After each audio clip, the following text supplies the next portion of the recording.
Crisis económica del Ecuador 2020. ¿Es el COVID el responsable? Bienvenidos a esta pequeña intervención digital en donde intentaré explicar cuál ha sido el desempeño de los principales indicadores macroeconómicos a través de sus sectores: el sector externo, real, petrolero, el sector fiscal y el sector financiero. Vamos a identificar patrones, vamos a realizar revisiones de una serie de tiempo que son las variables que vamos a estudiar para identificar si efectivamente estamos en recesión e identificar qué es lo que se puede hacer o qué es lo que se viene como política económica.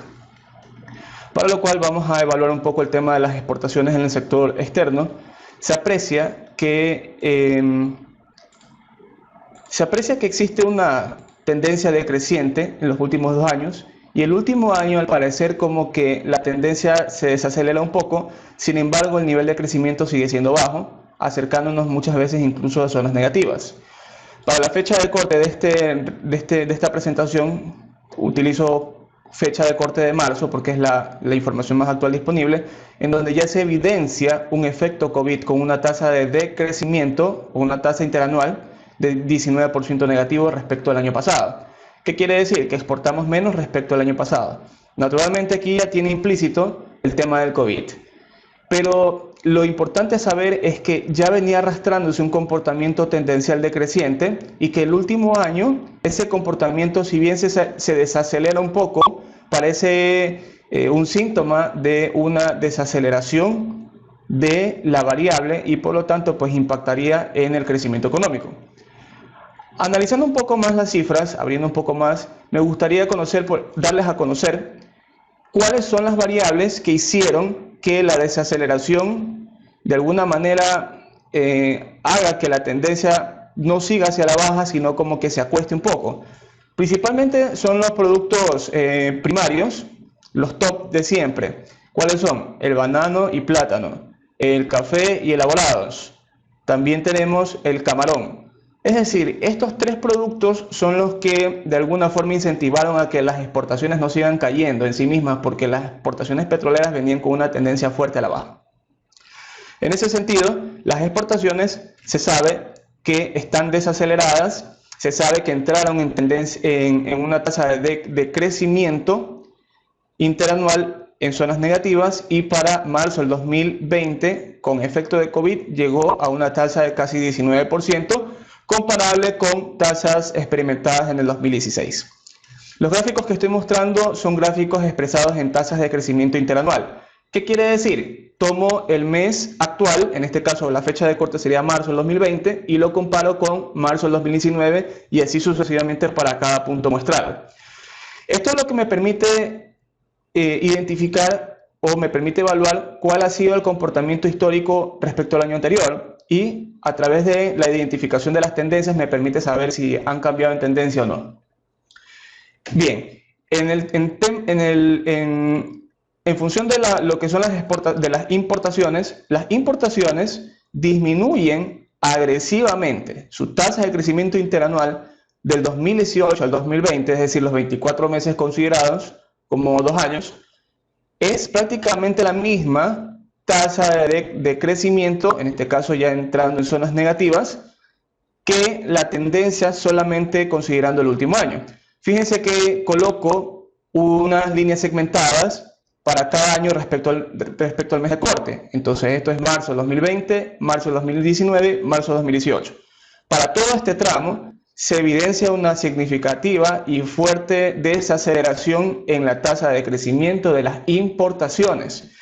¿Cuáles son los productos que se han desacelerado en términos de importaciones? Todos. Bienes y consumo, materia prima, bienes de capital, combustibles y lubricantes, naturalmente. El problema radica en que se esperaba que las salvaguardias hagan que se incrementen las importaciones, por lo menos de bienes de consumo, bienes suntuarios, lo cual al final del día no sucedió. Básicamente porque la capacidad adquisitiva de las personas no es la misma que hace 3 años atrás, y el desempeño de la economía no es la misma que años anteriores. En ese sentido, entonces, pensar de que las importaciones de bienes de consumo iban a levantarse no podría ser lo más adecuado. El problema radica en que las importaciones de bienes de capital y las importaciones de materias primas, los cuales son productos que son utilizados para el encadenamiento productivo, tienen una tendencia persistente. De hecho, parece que el último año los bienes de capital empeora su situación. Naturalmente aquí hay tasas negativas ya para febrero e incluso para marzo por efecto de COVID, y de bienes de capital y materias primas es exactamente lo mismo. Quizás el último año, los últimos meses como que se ralentizó el deterioro, sin embargo existe una tendencia decreciente bastante clara. Entonces ya vemos que el sector externo expresado en términos de exportaciones y en términos de importaciones se ha desacelerado de una manera significativa. Hay una cuestión importante que acotar, y es que para el 2018, a través de mi post en diciembre del 2018 en mi página web, ya venía advirtiendo lo que la CEPAL venía confirmando. La CEPAL venía diciendo de que el comercio internacional se iba a desacelerar ese año. ¿Eso qué quiere decir? Quiere decir entonces que nuestro sector externo, como economía abierta al mundo, también se iba a desacelerar porque somos dependientes de productos primarios, dependientes del petróleo, dependientes del banano, el cacao, etcétera. Y en ese sentido, pues era de esperarse de que el último año, 2019, si bien las exportaciones no terminen de caer completamente, se desaceleren de una manera importante, como lo estamos viendo en los indicadores. En el sector financiero, es otra historia el sector financiero. El sector financiero es un sector solvente, un sector líquido, un sector robusto, sigue colocando, sigue recibiendo captaciones. El problema radica en que la velocidad con la que se está colocando los créditos en los últimos 2 años ha disminuido. Ojo, no estoy diciendo que la colocación de créditos disminuyó. Lo que estoy diciendo es que la velocidad con la que se coloca el crédito parece ir disminuyendo progresivamente, y seguro el efecto COVID hará también lo suyo, pues, ¿no? Naturalmente. El problema radica en que existe incluso evidencia empírica en donde se muestra que una vez que los bancos empiezan a cerrar un poco la llave en términos de crédito, puede ser debido a la coyuntura económica, debido a que los depósitos empiezan a disminuir progresivamente, como sea, existe evidencia en donde se indica que si los bancos empiezan a cerrar la llave en términos de crédito, la economía empieza a sentir ese bajón y la economía absorbe ese efecto, que es un efecto contractivo. ¿Ok? Bien, entonces podemos observar aquí de que de hecho en el 2018 hubo un pequeño inconveniente en los depósitos porque la desaceleración era agresiva, cayeron, y a partir de marzo del 2019 la desaceleración se revierte en términos de crecimientos interanuales, finalmente llegando a el efecto COVID. Abriendo un poco las variables, he calculado el índice de morosidad simple. ¿Cuál es el índice de morosidad simple? El índice de morosidad simple básicamente es dividir la cartera de crédito vencida sobre la cartera de crédito total. Ese es el índice de morosidad. A partir de ese ratio le calculo la tasa de crecimiento interanual, la cual está reflejada en las láminas. Y no utilizo per se el índice de morosidad como una serie normal para graficarla, porque muchas veces me esconden patrones que los puedo descubrir con tasas de crecimiento interanual. Precisamente son estos patrones, por ejemplo, que el índice de morosidad, la tasa de crecimiento interanual del índice de morosidad para el panorama financiero. ¿Qué quiere decir panorama financiero? Bancos privados y bancos públicos, es decir, todo el sistema financiero del país. Para el 2016 levanta, y a partir del 2018 empieza un camino ascendente con tasas positivas, lo cual es perjudicial. No estoy diciendo que existe un deterioro importantísimo en la cartera de crédito del sistema financiero, porque si fuera ese el caso, entonces realmente tuviéramos problemas en la actualidad. Lo que estoy indicando es que ya se viene advirtiendo este comportamiento hace 2 años. Esto es fruto de la desaceleración económica que se vive a partir del 2019. Si ustedes revisan esta parte de aquí, morosidad por cooperativas, se puede apreciar de que esta es una de las variables que más rápido levanta vuelo, y de hecho me preocupa un poco más que las demás, debido a que la tasa de crecimiento interanual de la morosidad para las cooperativas representa cerca del 50% para marzo del 2020 y fácilmente se convierte en la tasa más alta históricamente hablando, es decir, hacia atrás, más alta incluso que en el 2016 y por ahí en el 2003 o 2004, que es una tasa cercana a la que estoy mencionando. Esto se espera de que los próximos meses siga subiendo por el efecto COVID. Sin embargo, ya se viene advirtiendo 2018-2019 que esta situación venía labrándose, si se quiere, ¿no? ¿Verdad? Y un punto especial a tratar, no en este video, no en este espacio, es el comportamiento que tiene la cartera de morosidad de Banecuador. A ver, Banecuador actualmente ya presenta para abril indicadores ROA y ROE, retornos sobre activos y retornos sobre patrimonios negativos. ¿Eso qué quiere decir? Que no tiene rentabilidad, que la rentabilidad es negativa. De hecho, ya presenta problemas en cartera porque la tasa de morosidad va subiendo, presenta problemas en captación porque no es la misma velocidad, no existe la misma velocidad entre lo que se capta y lo que se coloca. Entiendo que es un banco público y por lo tanto es un banco de ayuda, ¿no, verdad? Sin embargo, es importante que todos los bancos, sean públicos o privados, estén configurados en su cartera de una manera correcta. Me parece que esto es un tema importante de evaluar en otro espacio. Con respecto al sector real y el sector real y el sector petrolero, es uno de los sectores más preocupantes. 23.600 millones de dólares se han perdido por comercialización interna de combustibles. Lo pongo en perspectiva. Se importa a un costo superior, se vende a un precio inferior y el margen, como es el costo es mayor que el precio, se incurre en pérdida. Todo el trayecto de dolarización, gran parte del trayecto, creo que hay solamente 1 o 2 años en donde sale positivo, generan pérdidas en la economía. Los últimos 11 años se generaron pérdidas por 23.600 millones de dólares. Esos 23.600 millones de dólares se van por importación, es decir, salen del país y dejamos de tener eso, lo cual me parece muy inadecuado y vulnera la balanza de pagos inclusive y vulnera también incluso posibles programas de ayuda social, ¿no, verdad? Porque ese dinero podría haberse utilizado para potenciar, por ejemplo, el tema de salud, el tema de vivienda, el tema de educación, para el tratamiento de estratos sociales bajos, entre otros. Me parece que lo más adecuado es empezar a hablar sobre el tema de la eliminación progresiva de los subsidios o incluso de la focalización. En todo caso, 23.000 millones de dólares es un valor sumamente alto. Se pierden aproximadamente 1.000 millones, 1.200 millones. De hecho, en el 2014 se perdieron casi 4.000 millones de dólares por tema de comercio interno de derivados a través de la importación. A ver, entonces tuvimos un precio de petróleo elevado allá por el 2013-2014, pero así como ganábamos con petróleo, salíamos perdiendo con petróleo porque tenemos que importar lo que nosotros no producimos. En ese sentido, entonces llegamos a una cifra astronómica de 23.600 millones en pérdidas. Esto no puede seguir sucediendo.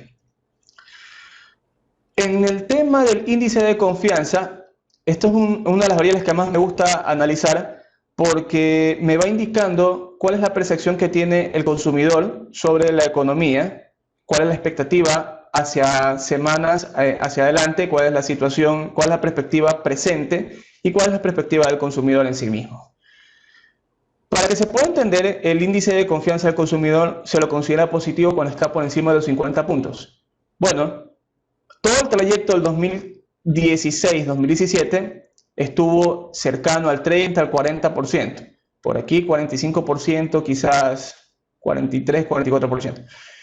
El asunto es que del 2017 en adelante este índice empieza a aplanarse. ¿Qué quiere decir? Quiere decir que el consumidor no tenía la suficiente confianza y porque veía la situación económica que estaba atravesando el país. Fíjense que la tasa de crecimiento, en este caso la tendencia color rojo, para los 2 años, 2018-2020 y para 2019-2020, es prácticamente la misma porque esa sigue siendo la apreciación actual en el 2019-2020 y es la misma apreciación incluso hasta peor. de hecho, este año con respecto al año anterior. Sí, en todo caso, nos podemos dar cuenta de que la confianza no se recupera porque existen muchas vulnerabilidades en temas políticos, en temas económicos. Se sabe que la economía está ralentizada, de hecho la economía ya está en recesión y lo vamos a probar más adelante. Bien, entonces este es el resultado de el índice de confianza. Y una cuestión adicional que me gustaría comentar que es importante es la evolución de la inflación. Aquí podemos observar en las tasas de crecimiento interanual de la inflación, en este caso la inflación anual sería que a partir del 2017 la inflación empieza a transitar por cero e incluso se hace negativa muchas veces y no levanta hasta 1% si no es por el efecto COVID en marzo.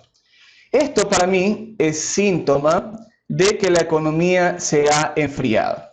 La economía se ha enfriado e incluso es demostrable en términos de economía de a pie, si se quiere, porque si lo ponemos en perspectiva, nosotros sabemos que hubieron empresas en el 2019 y el 2018 que incluso antes de Navidad empezaron a hacer campañas de 2 camisetas, la tercera es gratis, 3 pantalones, el cuarto es gratis, los perfumes, las cosas de comercio, entre otras cosas, ¿no? ¿Qué es lo que les quiero decir? Lo que les quiero decir es que las empresas absorbieron ese choque o esa ralentización y lo que intentaron buscar es de alguna manera a través de promociones tratar de cubrir los costos y tener algo de utilidad. Esto se aprecia, esto se observa en los precios porque los precios no levantan, ¿sí? Entonces para mí esto es síntoma de que la economía efectivamente se enfrió, se ralentizó, se desaceleró e incluso estamos en recesión.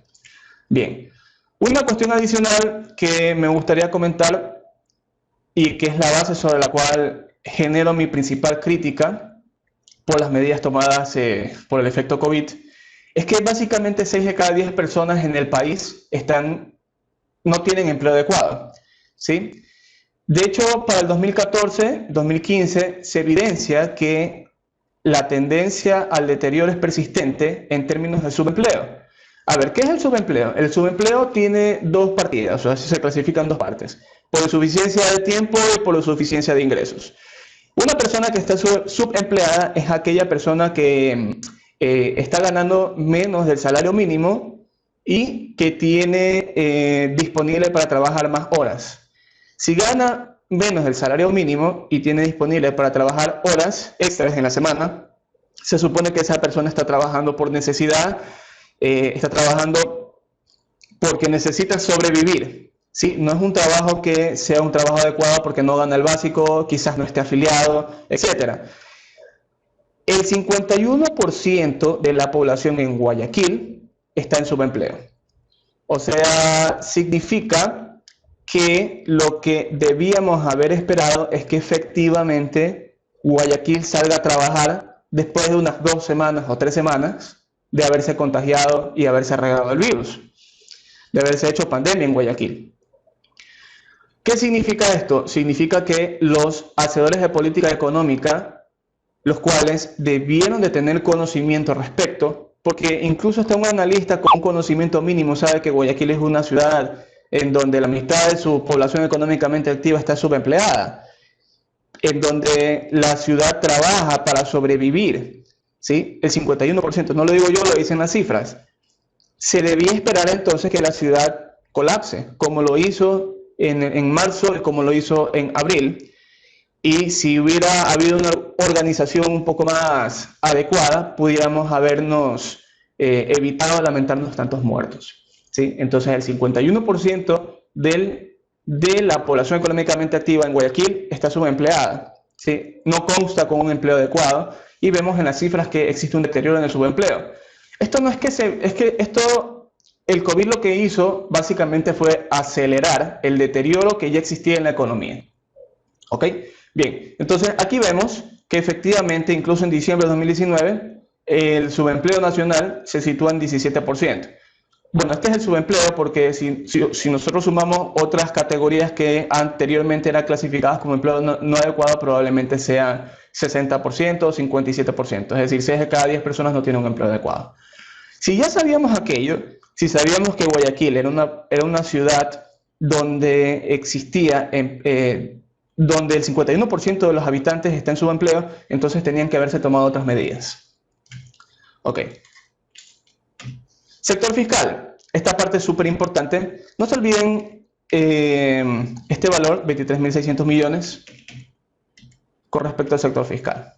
A ver, el sector fiscal viene arrastrando un problema de déficit en los últimos 7 años, llegando a un déficit total de 7.314 millones de las operaciones del sector público no financiero. Existen, para conocimiento, existen dos tipos de déficit, el déficit global y el déficit primario. El déficit global básicamente es la resta entre ingresos y egresos del sector público no financiero, y el primario es quitándole los temas de intereses y deudas. Llegamos al 7% del Producto Interno Bruto en déficit. La suma del déficit global de los últimos 10 años fueron de 32.000 millones de dólares. Dentro del déficit existen rubros como ingresos y gastos, y en la parte de los gastos existe el gasto de capital y el gasto corriente. Dentro de los gastos corrientes también se incorpora el tema de la importación de subsidios, de la importación de derivados petroleros, ¿no verdad? Por lo tanto, era de esperarse que en el 2014, 2015, el déficit se incremente porque en la medida que se iba subiendo el precio del petróleo, también iba subiendo el costo de importación. Lo que sucede, y lo que me preocupa, es que habiendo llegado a un máximo histórico del 7% del PIB, bueno, si bien es cierto, se revierte, pero ¿a costa de qué? ¿Por qué? Porque si analizamos las cifras macroeconómicas, podemos visualizar que el gasto público no disminuye. De hecho, el gasto corriente en los últimos 2 años en el gobierno de Moreno se mantiene. Lo que sí disminuye es el gasto de capital o inversión. Bien, entonces tenemos un problema muy importante en términos de déficit, porque al parecer el déficit se viene financiando de deuda con deuda. Para aterrizarlo y darle un poco de cara al asunto, estoy mostrando este gráfico para poder hacerlo de una manera más sencilla. He sumado los bienes y servicios comprados por el gobierno más los sueldos y salarios, y también sumé lo que se recauda en operaciones internas de IVA, el IVA total, ¿sí? El IVA más el impuesto a la renta. Es decir, son los valores de ingresos que van directo a la vena a los empresarios, a los consumidores y a los profesionales que tributan. Es decir, es un valor que mes a mes le llega como ingreso al gobierno, ¿no verdad? Si yo divido sueldos y salarios y las compras de bienes y servicios del gobierno para los ingresos que acabo de mencionar, se evidencian que en ningún punto en el tiempo, en cada uno de los años, se logra cubrir esa necesidad. Por ejemplo, se evidencia, por ejemplo, un 163%. ¿Qué quiere decir? Que me faltó 63% de IVA y de renta para cubrir el total de compras de bienes y servicios y sueldos y salarios. Eso es nefasto porque esto prácticamente es la actividad económica del país. El impuesto a la renta y el impuesto al valor agregado. Obviamente existen otros impuestos como los impuestos arancelarios, salvaguardias, etcétera, ¿no verdad? Pero estos dos impuestos son los más representativos porque son impuestos que van directo a la vena a los empresarios, a los consumidores y a los profesionales que tributan, y a las personas que tributan también, ¿no? A ver, vemos que esta situación se revierte un poco, pero en los últimos 2 años era de esperarse, pues que con un nuevo gobierno se optimice esta situación de sueldos y salarios y bienes y servicios comprados. Sin embargo, en el 2019, el Banco Central proporciona las cifras de las operaciones del sector público no financiero y se evidencia que incluso en el 2019 es una de las cifras más altas comparadas con hace 5, 6, incluso hasta 7 años atrás, en términos de compras de bienes y servicios. Es uno de los años que más se compró. ¿Ok? Bien, entonces, en todos los años no se logra coincidir bienes y servicios con sueldos y salarios versus IVA e impuesto a la renta. De hecho, falta 19%, 27%, etcétera. Faltaron en el 2016 63% para cuadrar esto. Faltó 58% y 51% para cuadrar este ratio. Esto es sumamente preocupante porque al parecer se gasta más de lo que se tiene como ingresos directos, ¿no verdad? Y esta es una situación importante que me gustaría tomarme un poco más de tiempo para tratar de explicar. La deuda de un país per se no es mala, es malo cuando no existe una estructura adecuada, es malo cuando no existe un flujo que permita pagar las obligaciones en el tiempo, es malo cuando las obligaciones en el tiempo son de corto plazo. Hay bonos que se vencen en 7 años, en 5 años y en 10 años. Quizás el valor del bono podría ser no tan alto comparado con otros países, pero la suma de cada uno de los bonos que se vienen emitiendo en los últimos años va a ser el problema principal los siguientes 2 o 3 años. La deuda externa, con corte de abril 2020, suma 41.241 millones de dólares. Esta deuda externa está compuesta por el 52% por bonos y bancos, un 30% por organismos internacionales, un 15% por gobiernos y un 3% por otros. Voy a abrir un poco el tema de deudas con organismos internacionales. Al ser un 30%, la deuda aproximadamente es de 12.000 millones de dólares a la fecha actual, abril 2020.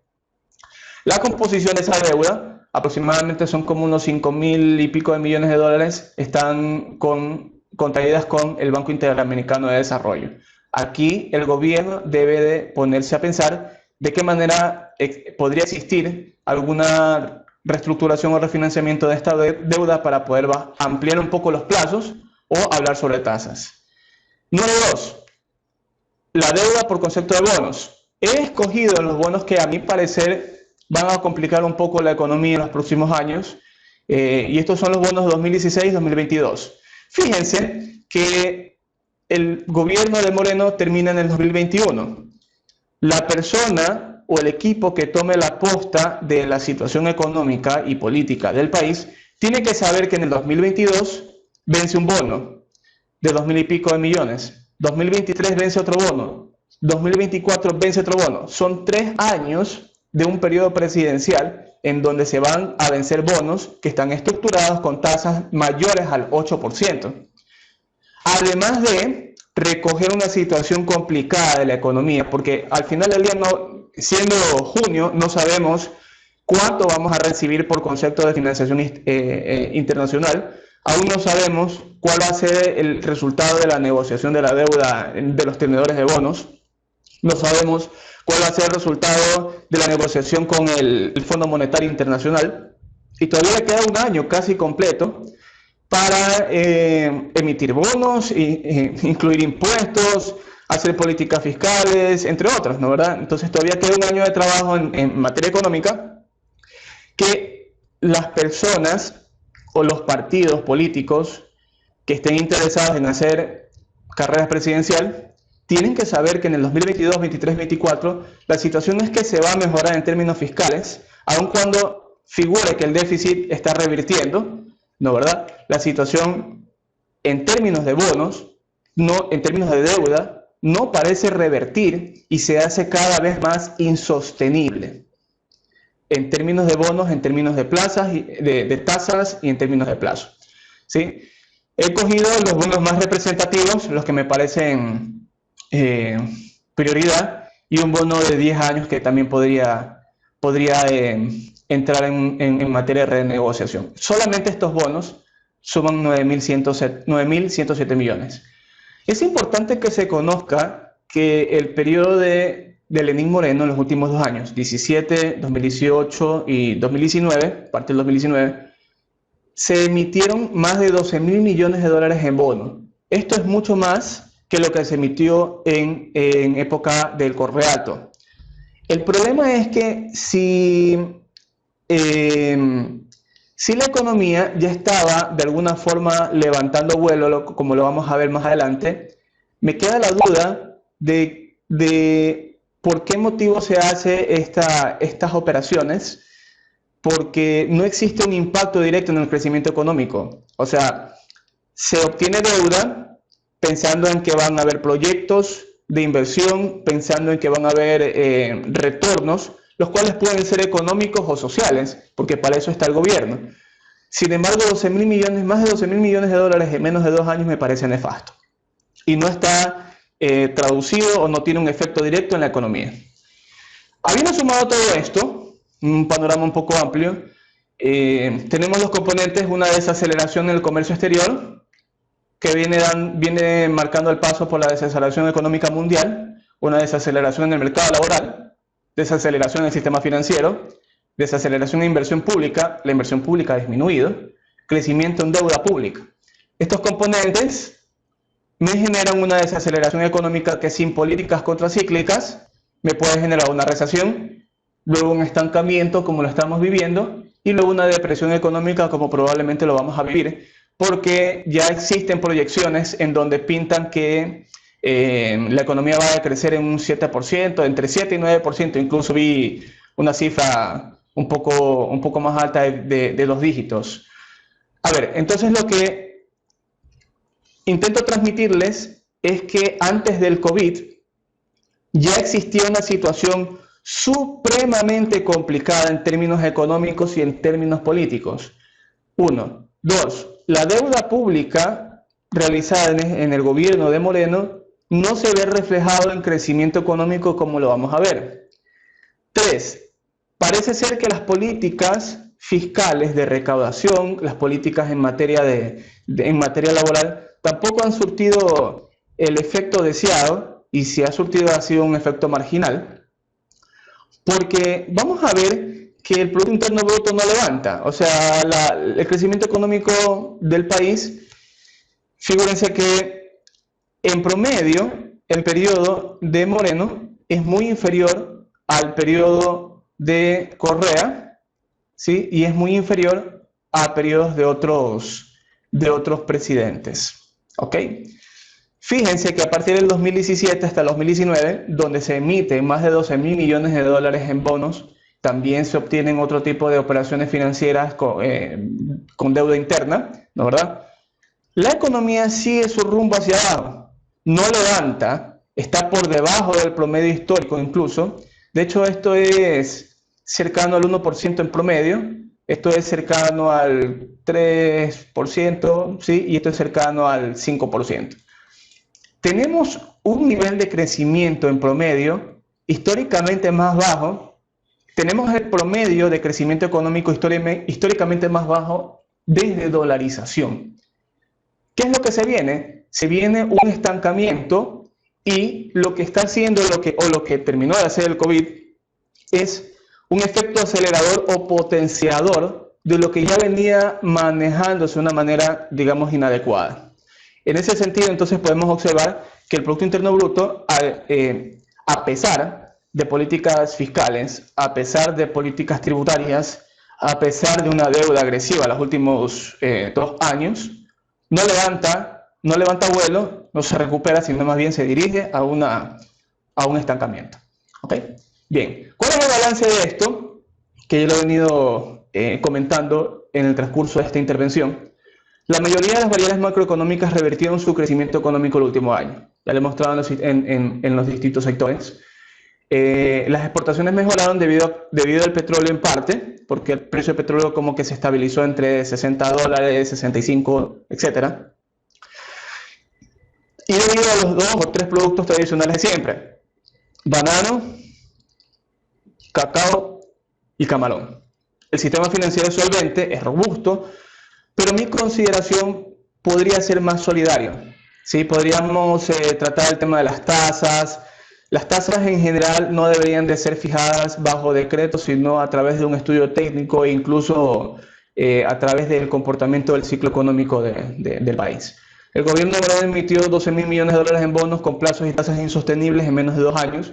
Esos bonos que se emiten no son bonos que se van a vencer ahora, básicamente, ¿no? ¿Verdad? Son bonos que se vencen después de 7 años, 8 años, 9 años, incluso hasta 10.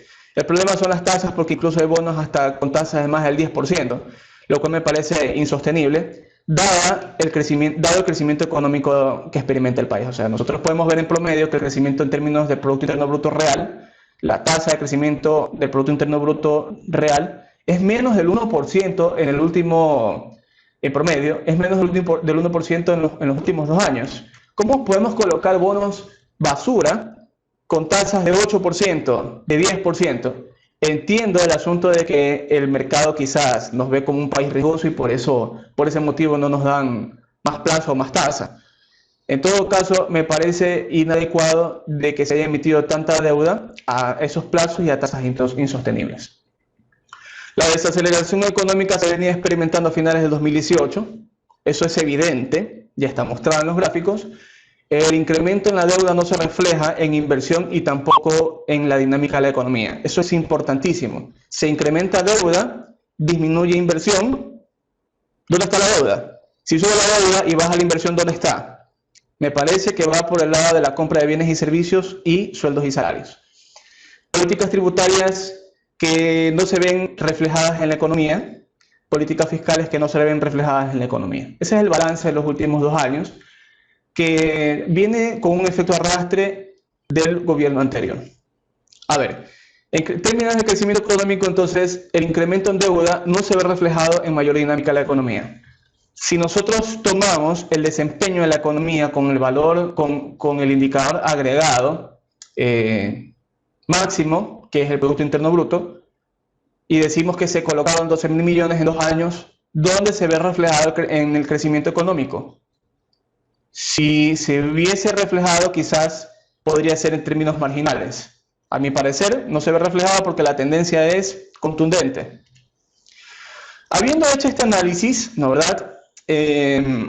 Elaboré un modelo que está indexado en Compendium en la revista de SPOL, en donde calculo la probabilidad de estar en recesión a través de la utilización de más de 75, son como 79 variables macroeconómicas de los diversos sectores, real, petrolero, financiero, etc. Y también incluyo precio de petróleo, recaudaciones y otras variables más. Comento un poco cómo se hace este modelamiento. Se toma todo un panel, es un panel desbalanceado porque hay valores faltantes, básicamente en depósitos, básicamente en términos de índice de actividad económica, desempleo, etc.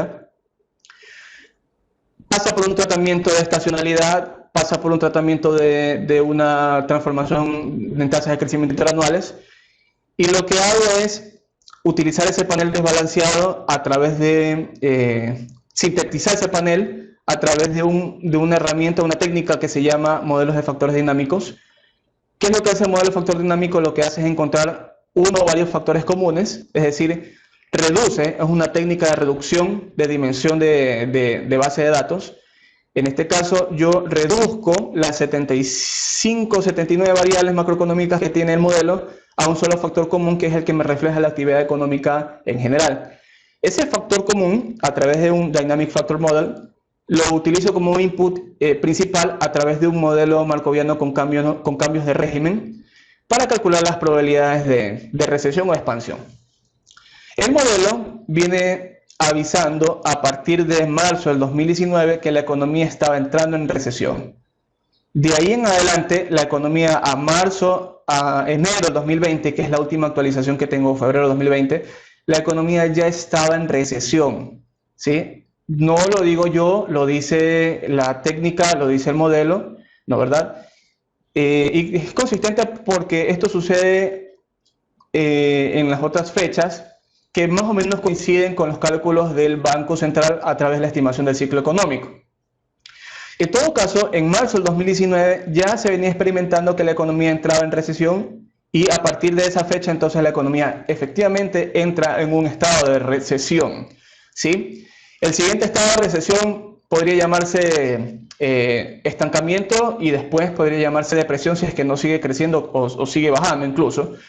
Pero el problema radica en que el COVID no es un factor que haya influido hacia atrás, porque el COVID recién vino en febrero o marzo, ¿sí? Ya para marzo del 2019, incluso para abril en adelante, la economía ya se estaba perfilando para entrar en recesión, según las probabilidades filtradas por recesión. ¿Qué es lo que quiero decir? Lo que quiero decir nuevamente es que el COVID no es el único factor o no es el único responsable de la debacle económica que pudiera generarse en los próximos meses, porque ya está pronosticado que la economía va a decrecer más del 7% negativo. Entonces, es importante que la ciudadanía conozca que ya la economía ya estaba presentando problemas importantísimos.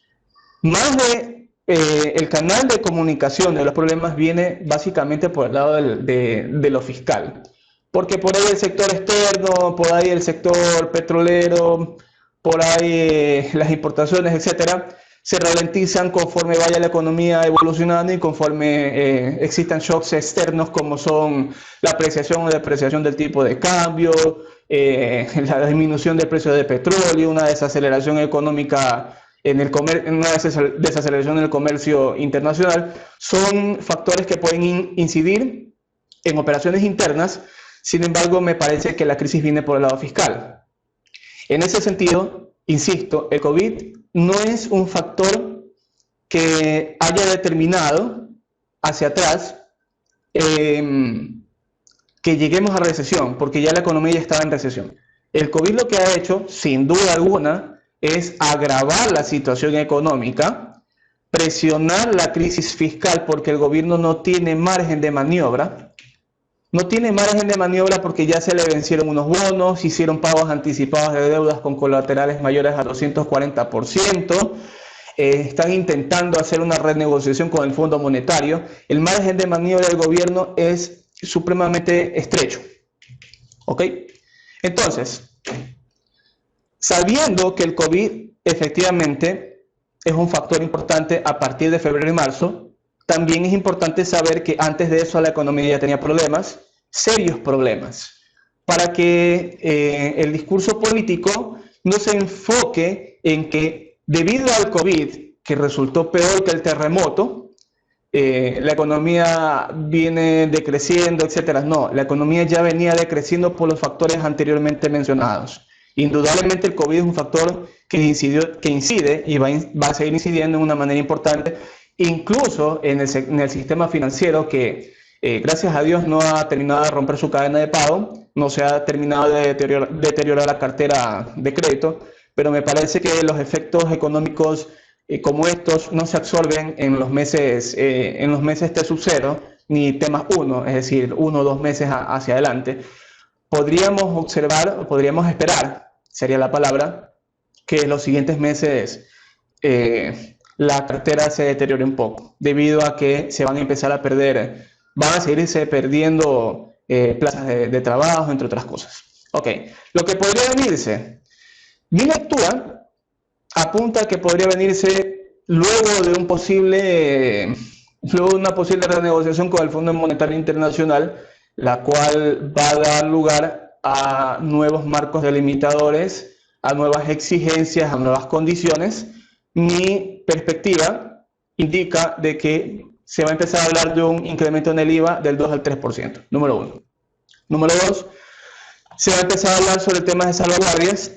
Indudablemente el comercio interno va a empezar a dinamizarse en función de que el comercio internacional también lo haga, como ya lo ha venido haciendo. Por lo tanto, podría ser un problema de que lo poco que nos queda en términos de dólares sea utilizada para importar bienes suntuarios, complicando más aún la situación de balanza de pagos. Recordemos que por esta situación también las remesas han disminuido y van a seguir disminuyendo hasta que esta situación regrese a una nueva normalidad. Por ese motivo, entonces, pienso yo que podría hablarse sobre un tema de la aplicación de salvaguardias. La focalización de subsidios ya me parece que es un plan que ya está de cajón por parte del gobierno. Pienso yo que debería haber una eliminación progresiva y una focalización específica, ¿no? ¿Verdad? Una focalización para sectores vulnerables, de tal manera que no beneficie a posibles grupos económicos. Posible incremento en la aportación al IES. Esto es un tema muy importante y muy delicado porque ya se venía hablando hace unas 3 semanas atrás que el IES tenía aproximadamente 2 o 3 meses antes de que empiece a tener problemas de liquidez, por no decirlo menos, ¿no, verdad? Entonces pienso yo de que se está empezando a fraguar el tema de un incremento de la aportación al IES. No estoy seguro, esas son mis posibles expectativas sobre lo que podría tomar como política económica el gobierno actual. ¿Cuáles son las expectativas sobre las posibles medidas venideras? Lo que podría, digamos, recomendar. A mi criterio, me parece que es un buen momento para empezar a hablar sobre un incremento en el IVA. El IVA es del 12% en la actualidad y eso rige para todos los bienes. Pero me parece que hay bienes que tienen más valores agregados que otros. Me parece que hay sectores que generan más valor agregado que otros. En ese sentido, me parece que empezar a hablar sobre un plan de IVA diferenciado podría ser lo equitativo y lo correcto. Número uno y número dos, que el IVA no sea un valor fijo, sino que se ajuste con un techo y con un piso a través del funcionamiento de la economía, con lo que se conoce como el ciclo económico. ¿Qué quiere decir? Cuando estemos en expansión se paga un poquito más porque hay más dinero circulando en la economía. Cuando estemos en recesión se paga un poco menos de IVA porque hay menos capacidad de compra y el consumo tiende a disminuirse, por lo tanto el IVA debe reajustarse. ¿Sí? Esa es mi propuesta. Aplicación de salvaguardias me parece que es una medida sensata hasta que esta situación de alguna forma intente normalizarse nuevamente. La focalización de los subsidios ya lo hemos hablado. Recuerden que son cerca de 23.000 millones de dólares, es demasiado dinero, es una cifra exorbitante que se va por términos de importaciones de derivados. Renegociación de bonos soberanos, tasas y plazos. Es importante que se renegocie contenedores de bonos con organismos internacionales que extiendan los plazos, que analicen las tasas y que exista sobre todo la posibilidad de un no pago por lo menos de un año o de 2 años, de tal forma de que la economía se intente recuperar lo más rápido posible para generar ingresos tributarios por concepto de reactivación económica, para obtener más ingresos de tal manera que se pueda pagar las obligaciones. Me parece que es un tema que tiene que ir de cajón. El problema radica en que actualmente ya se están sentando supuestamente a negociar. El problema es que podríamos recién tener noticias en julio o en agosto. Ya en agosto ya la economía está empezando una nueva normalidad. Esperemos que no haya una nueva ola de contagios. Entonces, ya para agosto tendremos otros problemas más, ¿no? ¿Verdad? Y recuerde que ya mismo llega diciembre incluso y las necesidades de financiamiento por parte del gobierno van a incrementarse porque tienen que pagar su nómina, tienen que pagar obligaciones a diciembre, entre otras cosas, y otra vez va a empezar el tema de colocación de bonos, posiblemente, o el tema de nueva deuda. Impuestos a los grandes patrimonios, definitivamente es momento de retomar este tema, esta postura, porque los grupos económicos, los principales grupos económicos, vieron un crecimiento acelerado, duplicaron sus ingresos en la época de Correato, son grupos económicos sólidos, son robustos, hay solvencia en los grupos económicos. Me parece que es momento de que estos grupos económicos aporten a través de un impuesto que me parece que es equitativo, dadas las circunstancias.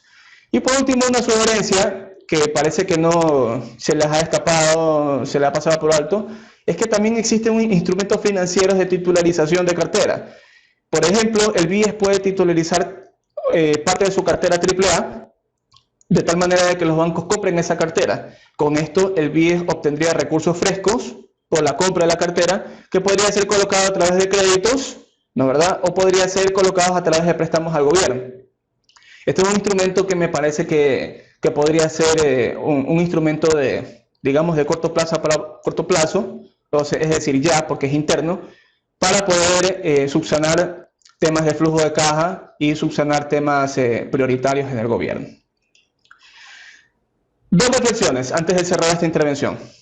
La primera es que el COVID no es el único responsable, ¿sí?, de la debacle económica. Existieron factores de índole fiscal, externos e internos, como ya le hemos mostrado, que incidieron que la economía transite hacia una recesión.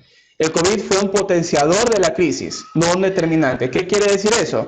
Quiere decir que antes del COVID ya teníamos serios problemas. Básicamente, serios problemas en el tema fiscal. Ya sabíamos que las necesidades de financiamiento para el año 2020 incluso, pintaban de 3.000 millones, pasaron a 7.000 millones, hoy se habla de 10.000 millones, más obligaciones, otros pasivos y contingentes. Calculo yo más o menos que el déficit total podría llegar incluso a unos 17.000 millones de dólares, porque todavía no se acaba el año.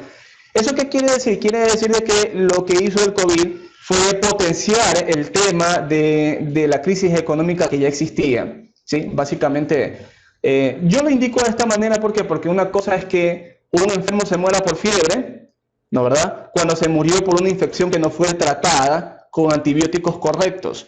Ya la infección ya había, la infección ya estaba en la economía, no se la trató adecuadamente. Entonces, ¿qué quiere decir? Quiere decir que el COVID lo que hizo es agravar esa infección y por lo tanto complicar la situación económica.